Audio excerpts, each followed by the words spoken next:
Agam Rinjani turun gunung, bantu cari korban pesawat ATR 42500 di Bulu Saraung.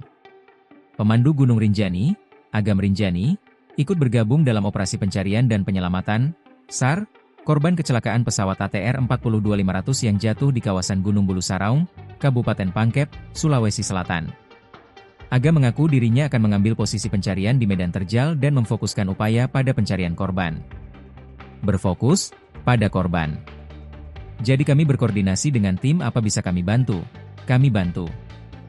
Khususnya untuk di medan terjal, kata Agam kepada wartawan, Kamis, 10 Januari 2026. Ia menyebut telah berkoordinasi dengan Basarnas untuk terlibat dalam operasi vertical rescue dan akan tetap melakukan pencarian hingga ada kesepakatan penghentian operasi. Kita ambil posisi bagian di vertikal di camp kami akan menginap di atas selama kurang lebih sesuai kesepakatan nantinya untuk di jalur vertikalnya, ujarnya. Dalam operasi tersebut, Agam membawa 3 orang anggota tim dan bergabung bersama Korpala serta tim dari Taman Nasional Bulu Saraung. Kami gabung di pos 9 di jalur utama vertikal, terang Agam. Ini hari pertama kami datang dari Aceh, lanjutnya. Sebelum turun ke lapangan, Agam mengatakan timnya telah melakukan briefing terkait metode pencarian yang akan digunakan serta menyiapkan perlengkapan penyelamatan. Agam menilai kondisi medan yang terjal ditambah cuaca yang tidak mendukung menjadi tantangan utama dalam proses pencarian dan evakuasi korban maupun bagian pesawat.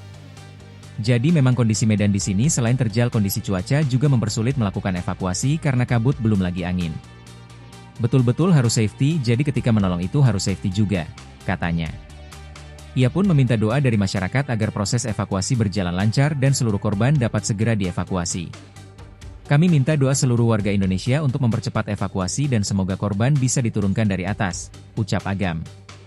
Pesawat jenis ATR 42500 yang dioperasikan oleh Indonesia Air Transport dilaporkan jatuh pada Sabtu, 17 Januari 2026, saat dalam penerbangan dari Yogyakarta menuju Makassar. Pesawat membawa 10 orang, 7 kru dan 3 penumpang, ketika hilang kontak dan menabrak lereng Gunung Bulu Saraung. Sejauh ini sudah ada 2 korban yang ditemukan dan dievakuasi.